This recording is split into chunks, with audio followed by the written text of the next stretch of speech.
आप सभी लोगों को दोबारा स्वागत है ऑनलाइन वॉरियर्स चैनल पे। जैसे आप जानते हैं कि पिछली क्लास में हमने फंडामेंटल राइट्स का पहले पार्ट के बारे में बात किया था, जहां पर हमने बात किया था आर्टिकल 12, 13, 14, 15, 16, 17, 18। उसमें हमने कई सारे मुद्दों पे बात किया था कि क्या क्या, अगर हम बात करते हैं इक्वलिटी की बात करते हैं, तो आज हम और आगे चीजों पे बात करेंगे। वी डिस्कस और आर्टिकल 19 से आज हम बात करेंगे कुछ कुछ चीजों के बारे में कि आर्टिकल 19 क्या कहता है और उसमें आने वाले तमाम चीजों के बारे में हम चर्चा करेंगे आज सबसे। तो शुरुआत करते हैं। इसको ड्राइंग किया है सचिन ने और शुरुआत करते हैं आर्टिकल 19 से।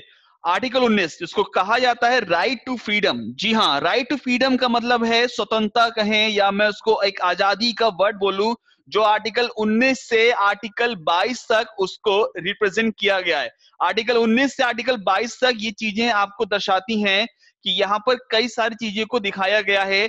अब मैं बात करना चाहूंगा आर्टिकल 19 का। जब मैं आर्टिकल 19 की बात करता हूं, मैं डिस्कस अबाउट आर्टिकल 19। आर्टिकल 19 मुझसे कहता है कि ये मुझे भारत के प्रत्येक नागरिक को, मतलब every citizen of India have 6 fundamental freedom. समझिएगा, भारत के प्रत्येक नागरिक को, हमारे देश के हर एक नागरिक को यहाँ पर फंडामेंटल फ्रीडम है, मतलब एक हमें आजादी मिली है। और वो आजादी क्या क्या है, ध्यान से समझिएगा। Freedom of speech and expression, आप बोलने का, आपके विचारों का हम यहाँ पर स्वागत करते हैं। ये फ्रीडम दी गई है हमारे आर्टिकल 19 में। फ्रीडम ऑफ असेंबली, आप लोग इकट्ठा हो सकते हैं बट पीसफुली, ध्यान से सुनेगा, बट पीसफुली आप यहां पर इकट्ठा हो सकते हैं।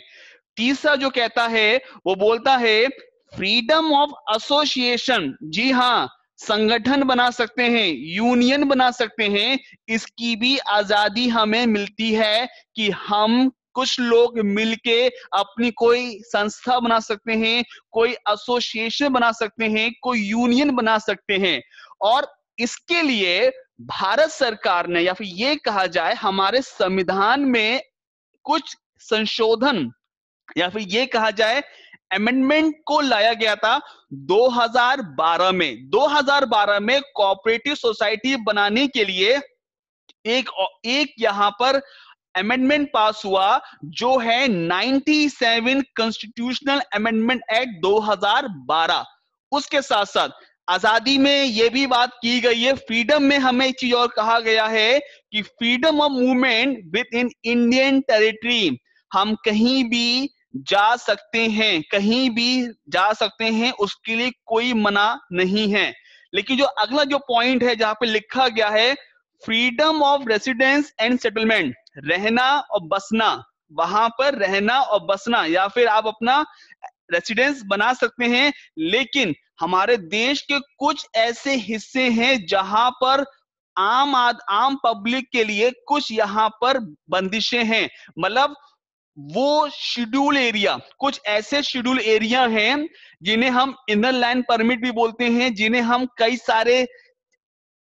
सारे उसमें आर्टिकल्स में दिखाया गया है कि इसमें कुछ बंदिशें हैं कि आप, हर एक आदमी वहां पर बस नहीं सकता है। उसके लिए कुछ वहां के जो लोकल कल्चर है, वो उन लोगों को, शेड्यूल एरिया जो है, उन लोगों को ये बात बताई गई है कि यहाँ पर आप सभी लोगों के लिए, सुनिएगा, तमाम लोग वहां पर बस नहीं सकते हैं। कुछ ऐसे स्पेसिफाई एरिया हैं जिसके बारे में मैं आप लोगों से बात करना चाह रहा हूं। इसके साथ साथ आप बिजनेस खोल सकते हैं, आप कोई भी ट्रेड कर सकते हैं, देश के किसी भी कोने में कर सकते हैं, आप अपना प्रोफेशन कर सकते हैं। लेकिन प्रोफेशन मतलब ये नहीं कि अगर आपके पास मेडिकल की डिग्री नहीं है तो आप एक क्लिनिक खोल के बैठ जाएं, ऐसा नहीं है। आपके पास उसके लिए एक प्रोफेशनल डिग्री होनी भी चाहिए। तो संविधान हमें यह भी कहता है काम करने में, लेकिन काम करने के लिए हमारे पास उसके लिए एक तरीके से योग्यता होना भी जरूरी है, जो संविधान हमें कहता है राइट टू फ्रीडम के अंदर। लेकिन अगर आजादी है तो आजादी की भी एक सीमा है, ध्यान से सुनेगा। अगर हमें संविधान आजादी देता है तो इसके साथ साथ हमें यह भी बताता है कि भैया आजादी की सीमाएं हैं, और सीमाएं क्या हैं उस पर हम बात करेंगे। तो आर्टिकल 19 के क्लॉज 2 में जहां पर कुछ चीजों को एक रेस्ट्रिक्शन दी गई है, क्या क्या है, आपके बोलने पे, आप यहां पे मेरी बात समझिएगा, आप यहां पर देश की रक्षा के खिलाफ बोल नहीं सकते। कोई ऐसा वाक्य नहीं बोल सकते हैं जिसमें देश की सुरक्षा पर उसकी आंच आए। Friendly relation with foreign state, अगर कोई भी किसी भी मुल्क का वहां का प्रतिनिधि या फिर मैं कहूं वहां का राष्ट्रपति, प्रेसिडेंट, प्राइम मिनिस्टर हमारे देश में आता है, तो हमारे उससे आप उसके खिलाफ कोई भी टिप्पणी, मतलब अगर वो आता है तो उसके खिलाफ आप मोर्चा नहीं निकाल सकते हैं। ये भी एक अपराध की शाखा में रखा गया है। तो उसके बाद पब्लिक ऑर्डर, कोई भी सरकारी ऑर्डर होता है, अगर आप उसके खिलाफ बोलते हैं वो भी आपकी स्पीच के खिलाफ है। आप अपनी बात को सरलता से, मतलब अपनी बात को लोगों के सामने रख सकते हैं, ये बात करने का अधिकार है। मतलब आप अपने विचार दे सकते हैं कि भाई ये मेरे विचार हैं, इसके प्रति ये है। उसके बाद कंटेम्प्ट ऑफ कोर्ट, इसको बोलते हैं कोर्ट की आदेश की अवहेलना। न्यायालय के आदेश पर आप मीडिया में या फिर आप ओपन जगह पे बोल नहीं सकते हैं कि ये गलत हुआ है। इसको न्यायालय के ये माना जाएगा, कंटेम्प्ट ऑफ कोर्ट कहा जाएगा। अगला आता है, जिसको हिंदी में बोलते हैं मानहानि। जी हाँ, डिफेमेटेशन। अगर मैं कहूं कि कोई चोर है, मैं किसी का नाम लेके कहता हूं कि ये इंसान चोर है, तो वो मेरे ऊपर मानहानि का मुकदमा कर सकता है, क्योंकि मैंने उसके नाम से उसको मैंने चोर डिक्लेयर किया है। ये ध्यान रखिएगा, संविधान में हदें हैं। संविधान में अगर यहाँ पर हमको फ्रीडम भी मिलती है तो हमारे लिए यहाँ पर कुछ हदें भी दी गई हैं संविधान में। दूसरी बात, आप कोई भड़काऊ भाषण नहीं देंगे, कोई ऐसी बात नहीं बोले जिसमें समाज में लोग भड़के, वो भी एक खिलाफ में माना जाएगा। अगर मान लिया आप कोई ऐसी बात बोलते हैं जिससे लोग भड़कते हैं, तो वो भी एक कानून के दायरे के अंदर आपके खिलाफ यहाँ पर एक्शन लिया जा सकता है। भारत की संप्रभुता या भारत की एकता, ये बनाना आपका दायित्व है, जिसको हम फंडामेंटल ड्यूटीज भी कह सकते हैं, कि ये चीज हमारे अंदर होनी चाहिए कि भारत के लिए कोई भी ऐसा कदम ना हो जिससे हमारे देश के ऊपर क्षति पहुंचे। तो ये तमाम चीजें हैं जो आर्टिकल 19 के क्लॉज 2 में दर्शाई गई हैं कि क्या कर सकते हैं और आप क्या नहीं कर सकते हैं। आगे हम बात करते हैं,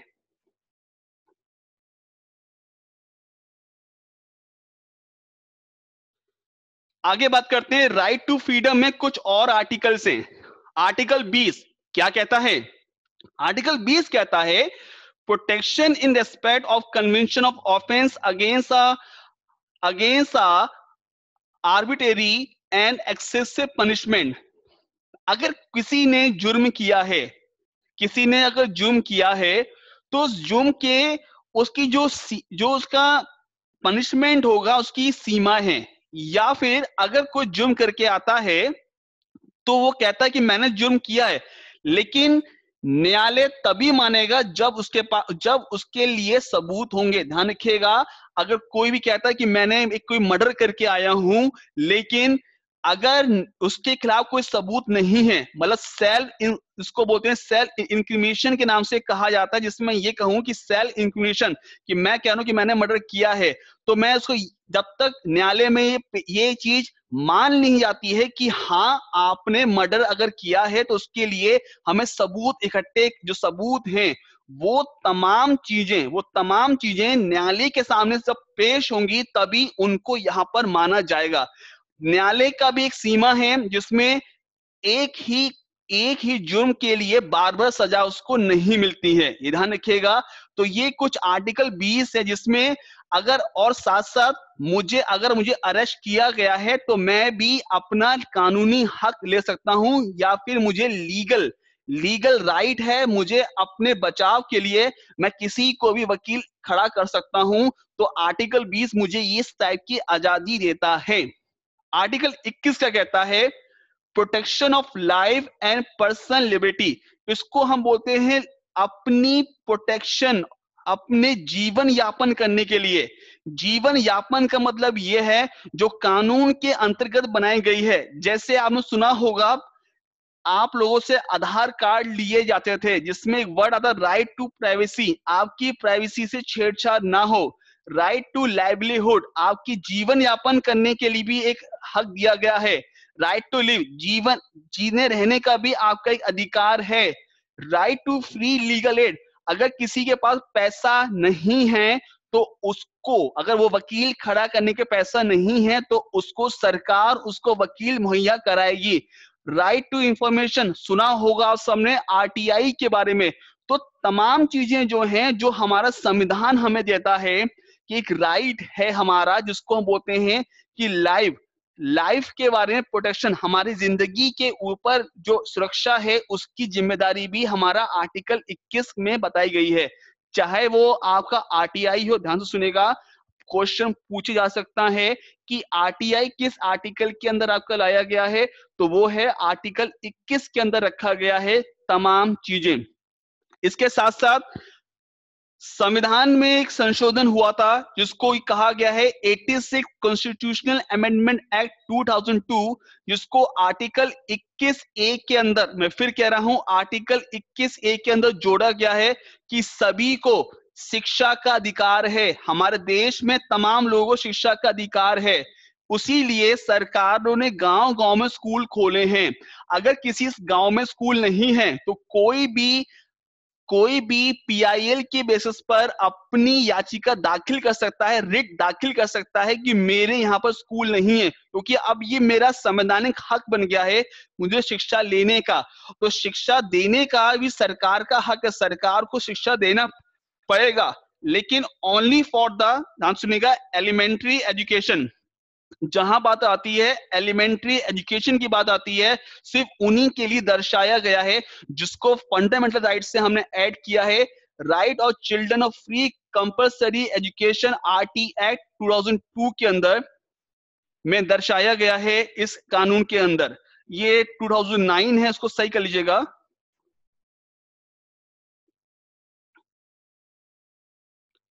आरटी एक्ट 2009 के अंदर ये चीज बात दर्शाई गई है, 2002 नहीं है, इसको मिसप्रिंट यहां पर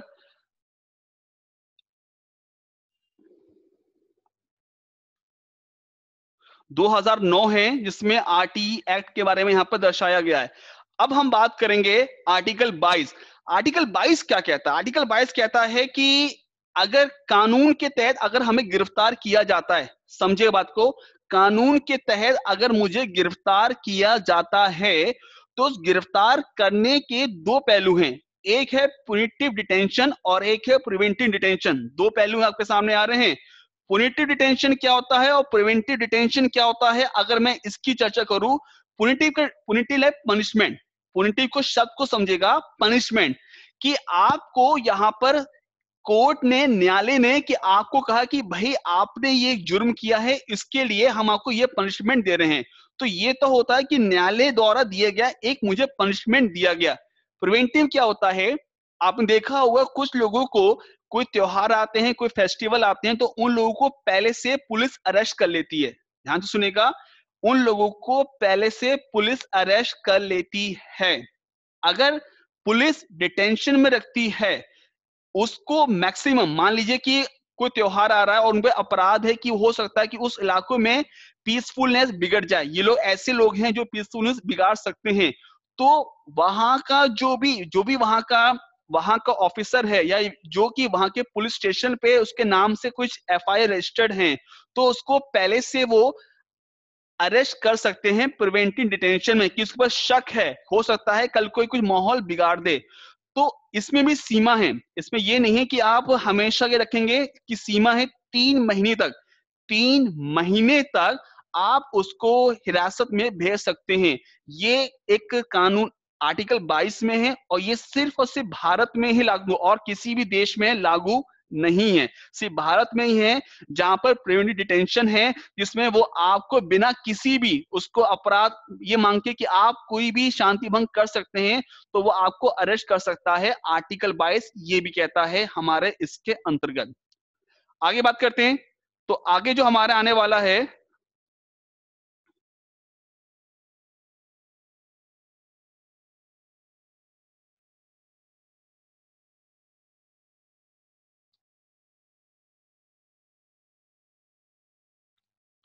तो नेक्स्ट आर्टिकल 23 से आर्टिकल 24 जो बोलता है राइट अगेंस्ट एक्सप्लॉयटेशन। एक्सप्लॉयटेशन आप समझते हैं कि कोई भी चीज आपका एक्सप्लॉयटेशन ना किया जाए, उसके लिए आर्टिकल 23 और आर्टिकल 24 यहां पे बात किए गए। तो जब मैं आर्टिकल 23 की बात करता हूं, आर्टिकल 23 हमें कहता है provision of human trafficking and force labour. देखिए दो चीजें हैं, प्रोविजन ऑफ ह्यूमन टैरिफिंग, मानव तस्करी, मानव तस्करी के खिलाफ ये चीज बनती है कि कुछ लोग आपने देखा होगा देह व्यापार करते हैं, गुलामी करवाते हैं लोगों से, तो वो उसके लिए संसद ने एक कानून पास किया है जिसका नाम है immoral traffic act, prevention act 56 के अंदर ये बात दर्शाई गई है कि हम किसी को भी दास या किसी को गुलाम नहीं बना सकते हैं, ये कानून के खिलाफ है। आप किसी की मानव तस्करी, आप किसी को बेच नहीं सकते हैं, किसी भी इंसान को आप बेच नहीं सकते हैं, ये कानून के खिलाफ है। पहले के शासन में हुआ करता था कि लोग मुगल के टाइम पे या फिर हम बात करें पहले टाइम पे लोग दास और दासी को देते थे गिफ्ट में, लेकिन आज के टाइम पे संविधान इसकी अनुमति नहीं देता है कि आप किसी को अपना गुलाम बना सकते हैं, संविधान इसका हक आपको नहीं देता है। लेकिन जब अगली बात आती है फोर्स लेबर, अगर देश में कहीं भी लगता है कि हमें आपकी सर्विस की रिक्वायरमेंट है, चाहे वो डिफेंस का हो चाहे वो सोशल का है, तो वो आपकी फंडामेंटल ड्यूटी भी है और आपको आर्टिकल 23 के अंतर्गत काम करना पड़ेगा। इसमें पैसा मिले या ना मिले, इसके बिना आपको ये काम करना पड़ेगा। कोई भी आपदा होती है, जैसे डिजास्टर बोलते हैं, या फिर वॉर होती है, तो उसमें सभी मतलब ये कहा जाए कि भारत के प्रत्येक नागरिक को पार्टिसिपेट करना पड़ेगा। ये आर्टिकल 23 हमें कहता है इसके अंतर्गत, चाहे वो आर्मी का हो, लिखा है यहाँ पर मिलिट्री सर्विसेज और सोशल विदाउट पे, मतलब उसमें पैसा नहीं मिलेगा आपको, इस लालच से मत समझिएगा कि हम आपको पैसा देंगे। एक चीज और, इसमें डिस्क्रिमिनेशन नहीं होगा। डिस्क्रिमिनेशन मतलब यह है कि आपसे हम यहाँ पर ये नहीं कहेंगे कि भैया आप इस जाति को हम आपको रखेंगे, आप उस जाति को हम आपको नहीं रखेंगे। यहाँ डिस्क्रिमिनेट भी नहीं होगा किसी भी भेद में, ना कलर पे, ना जात पे, ना धर्म के आधार पे। अब हम बात करेंगे आर्टिकल 24। आर्टिकल 24 कहता है, एक तरीके से देखा जाए तो ये बाल मजदूरी पे बना है, बाल श्रम को बोलते हैं, चाइल्ड लेबर बोलते हैं, जिसमें ये कहा गया है कि किसी भी बच्चे को 14 साल से नीचे आप उसको काम पर रख नहीं सकते हैं। किसी भी बच्चे को 14 साल से नीचे उस पे आप काम पे रख नहीं सकते हैं। ये कानून कब बना था? ये कानून बना था child labour provision regulating act 1986। इसको नोट कर लीजिए, पेपर में क्वेश्चन पूछे जाते हैं कि कौन सा कानून कब बना था, इसके अंतर्गत जो बच्चों को बाल श्रम या फिर चाइल्ड लेबर की रोका गया है उन सब के लिए बनाया गया है। इसमें कहा गया है कि कोई भी बच्चा 14 साल से नीचे किसी भी ऐसी जगह काम नहीं करेगा जिसमें उसकी हेल्थ पर असर पड़े, मतलब कोई खतरनाक जगह हो, जैसे माइनिंग हो गया, केमिकल जगह हो गया, तो उसके लिए बिल्कुल मना है। क्योंकि article 39F, article 39F of Indian constitution of India ये कहता है कि भारत के प्रत्येक बच्चों को उसको उसके लिए यहाँ पे स्वस्थ होना जरूरी है। ये सरकार की जिम्मेदारी है कि सरकार सभी बच्चों को एक तरीके से उनको स्वस्थ रखे। ये 39F का हिस्सा है जो बच्चों के लिए बनाया गया है।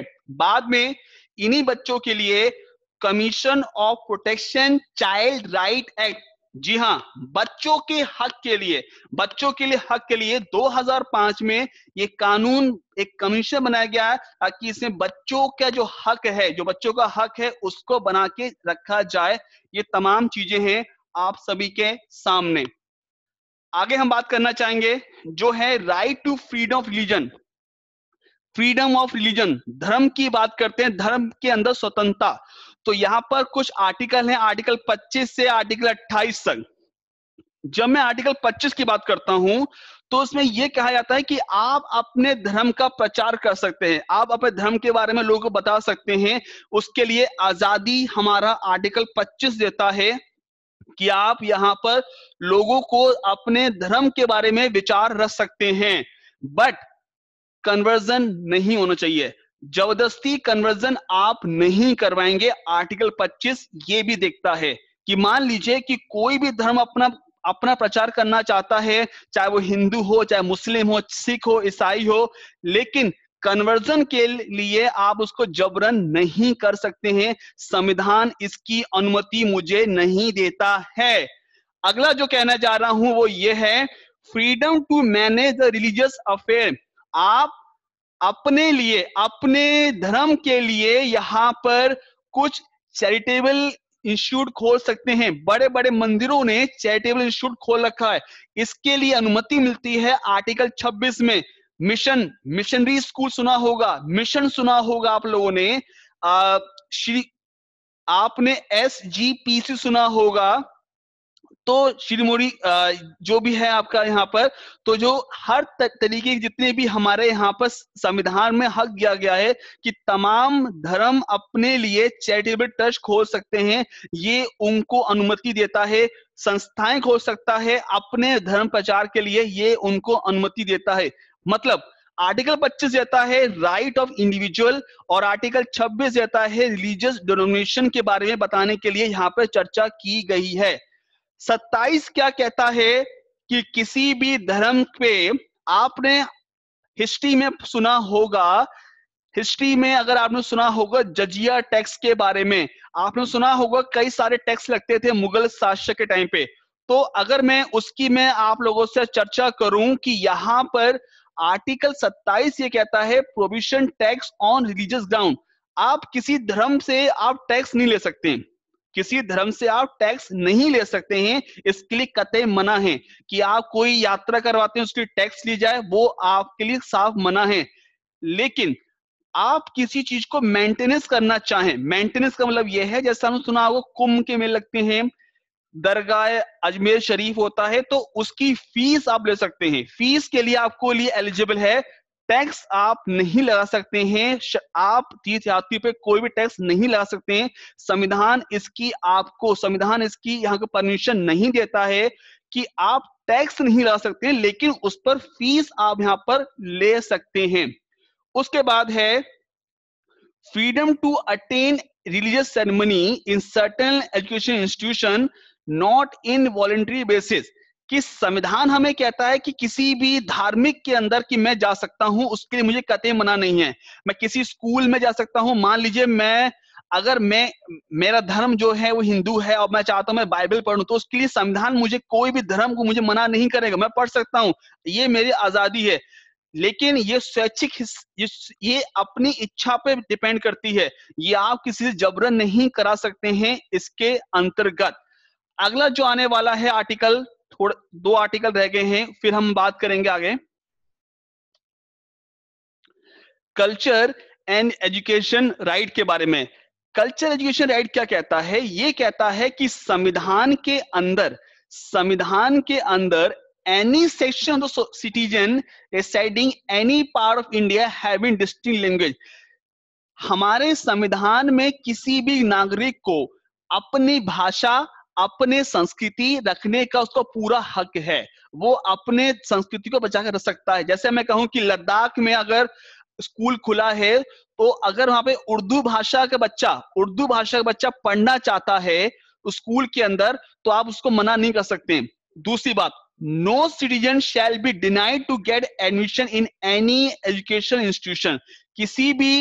किसी भी आप इंसान को आप मना नहीं कर सकते हैं अपनी जो एजुकेशन इंस्टीट्यूशन है कि उसके अंतर्गत कि हम आपको एडमिशन नहीं देंगे। जैसे आपके मिशनरी स्कूल हैं तो उसमें ये नहीं सिर्फ क्रिश्चियन पढ़ेंगे, उसमें हिंदू भी पढ़ सकता है, मुस्लिम भी पढ़ सकता है और आपका क्रिश्चियन आपका सिख भी बच्चा पढ़ सकता है। तो उसको एडमिशन देने से आप मना नहीं कर सकते हैं, संविधान इसकी इजाजत नहीं देता है। उसके बाद right to humanities to establish their education institution, जैसे मैंने कहा मदरसा, आप मदरसा जैसी चीजों को, मदरसा हो या तमाम और भी चीजें हैं, उन जैसे स्कूलों को स्थापित करने का आपको हक दिया गया है आर्टिकल 30 के अंतर्गत। उसमें कोई भी भेदभाव नहीं होगा। जैसे मान के लिए कोई सरकार आती है जो सिर्फ और सिर्फ मदरसा को देती है, बाकी धर्म के जो इंस्टीट्यूशन है उस पर ध्यान नहीं देती है, तो ऐसा नहीं होना चाहिए। सबके लिए बराबर है। अगर आप मदरसा को एड दे रहे हो तो बाकी भी जितने स्कूल है, धार्मिक स्कूल हैं, उनको भी आपको एड देना पड़ेगा। आर्टिकल 30 ये कहता है। हमारे संविधान के अंदर कभी कहीं भी माइनॉरिटी वर्ड को डिफाइन नहीं किया गया। मैं फिर कह रहा हूं, संविधान के अंदर माइनॉरिटी वर्ड, जिसको हम अल्पसंख्यक बोलते हैं हिंदी में, ये डिफाइन नहीं किया गया है। आर्टिकल 31 जो हट चुका है 1978 में, उसका था राइट टू प्रॉपर्टी। ये तमाम चीजें हैं। अगली वीडियो में बात करूंगा आपसे, बहुत इंपॉर्टेंट वीडियो आने वाली है, वो है कॉन्स्टिट्यूशनल रेमेडी, सुप्रीम कोर्ट के बारे में बात करूंगा, आपके संविधान हक के बारे में बात करूंगा। इस चीज को मैं अगली वीडियो में आपके सामने लेकर आऊंगा। तो आज के लिए इतना, धन्यवाद सभी लोगों का। बाकी की चर्चा अगली वीडियो में बात करेंगे।